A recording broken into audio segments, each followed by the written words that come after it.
उत्तर प्रदेश की सबसे बड़ी खबर, सपा सुप्रीमो का करारावार। बहराइच सरकार की नीति ही नहीं नौकरी देने की नहीं थी। वहीं अखिलेश यादव पुलिस भर्ती रद्द होने पर सबसे पहले अखिलेश यादव की प्रतिक्रिया। जहां पूर्व सांसद की श्रद्धांजलि में सभा में पहुंचे समाजवादी पार्टी के राष्ट्रीय अध्यक्ष पूर्व मुख्यमंत्री अखिलेश यादव ने पुलिस भर्ती परीक्षा रद्द किए जाने के मामले में सरकार के ऊपर करारवार किया। अखिलेश यादव ने साफ तौर पर कहा कि सरकार की नीयत ही नहीं थी नौकरी देने की। ऐसे में सरकार की लापरवाही से पेपर लीक हुआ है। सरकार की अगर नीयत साफ होती तो जिस समय पहले पेपर लीक हुआ था सरकार उसी समय कार्रवाई करती। वहीं इससे करोड़ों परिवार प्रभावित हुए हैं। अखिलेश यादव ने केंद्र सरकार परिवार करते हुए कहा कि सरकार जिस तरह से कार्य कर रही है, ऐसे में आने वाले समय में लोगों से वोट डालने का अधिकार भी छीन लिया जाएगा। वही सरकार जिस तरह चीन में और रसिया में वोटिंग नहीं है, उसी रास्ते पर सरकार जा रही है। और सलमान खुर्शीद के विवादित ट्वीट पर अखिलेश यादव ने कहा कि लोहिया जी फर्रुखाबाद से ही अपना पहला चुनाव जीते थे। हमें उम्मीद है कि वो ट्वीट को डिलीट कर देंगे। देखिए पूरी रिपोर्ट।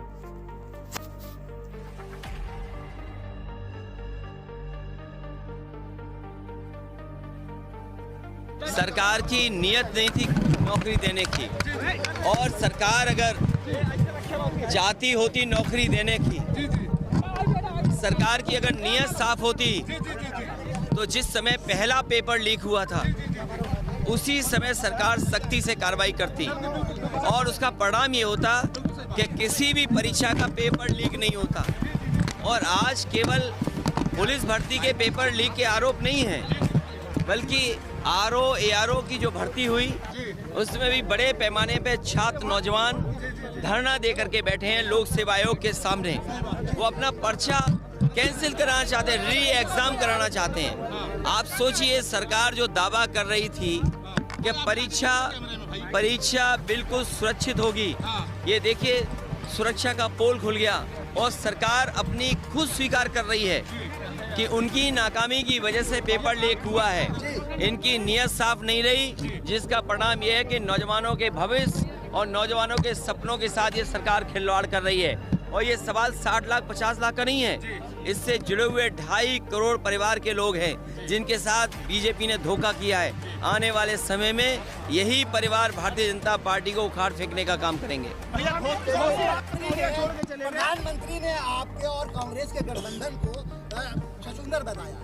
नहीं, देखिए प्रधानमंत्री जी को नहीं, प्रधानमंत्री जी को अपने 10 साल बीजेपी को खासकर अपने 10 साल के कार्यकाल में उन्होंने कितना किसानों की आय दोगुनी की है। आप बहराइच, आपके बगल का श्रावस्ती, आपका बाराबंकी, गोंडा, ये वो जिले हैं जहां पर आम जनता खेतीबाड़ी से जुड़ी हुई है। क्या किसानों की आय दोगुनी हो गई? महंगाई का आलम तो ये है कि अगर हिसाब किताब लगाएंगे तो कई चीज़ों की महंगाई दुगनी हो गई। दाल की कीमत क्या थी, क्या हमारे पेट्रोल, बड़ी चीज़ें तो भूल जाइए। आप बताइए 2014 से और आज 2024 हो गया है, नमक की कीमत क्या है? क्या नमक की कीमत दुगनी नहीं हो गई? नौकरी नहीं, रोजगार नहीं, किसान खड़ा हुआ है उनके सामने अपना हक मांगने के लिए। जो लोग नारा देते थे कि जय किसान, जय जवान, जय विज्ञान, किसान दुखी है, आंदोलन कर रहा है अपनी आय बढ़ाने के लिए। नौजवान नौकरी नहीं पा रहा है, अगर पेपर लिख रहा भी है तो उसका लीक हो जा रहा है, उसको लड़ना पड़ रहा है अपने भविष्य को बेहतर बनाने के लिए। और विज्ञान की बात तो केवल इतनी है कि व्हाट्सएप से लोगों को कितना गुमराह कर दें, सोशल मीडिया से कितना गुमराह कर दें, इतना ही इनका विज्ञान है। इससे आगे विज्ञान इनके पास नहीं है। नहीं, कोई अंदर बाहर नहीं। ये बताइए, अगर बाहर ही बोलोगे आप तो प्रधानमंत्री जी कहाँ के हैं, हम कहाँ के हैं?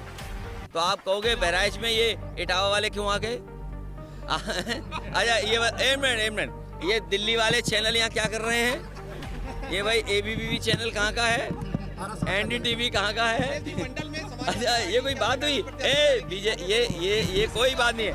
सुनिए, लोकसभा में ये है कि कोई भी भारत का नागरिक और कहीं भी उसका वोट बना हो, वो कहीं भी चुनाव लड़ सकता है, क्योंकि लोकसभा के लिए आप चुन रहे हैं, इसलिए ये बाहरी अंदर नहीं। हाँ, प्रधानी का होता है बाहर अंदर। एक बार को विधायक में हो सकता है बाहर कि इस चुनाव के बाद हो सकता है जनता को वोट डालने का अधिकार भी छीन ले सरकार। और अपने पड़ोसी देशों को भी देख लो आप, पड़ोसी देशों को भी देख लो। चीन में कोई वोटिंग नहीं हो रही है, रशिया जैसे देश में कोई वोटिंग नहीं होती, नामात्र के लिए वोटिंग होती है। उनका लीडर अपोजिशन भी जेल में मारा गया। और भी मुल्क हैं जहां पर डेमोक्रेसी का क्या हाल है। ये लगातार सरकार, चाहे चुनाव आयोग हो, चाहे कोर्ट हो, चाहे और संस्थाएं, उनको प्रभावित कर रही है। हमारे मीडिया के लोगों को भी दबाव बना रही है कि अगर मीडिया के लोग सच्ची खबर चलाएंगे तो उन पे भी पाबंदी है। बड़े लोगों के लिए CBI, हमारे छोटे पत्रकारों के लिए SO उठाने वाले।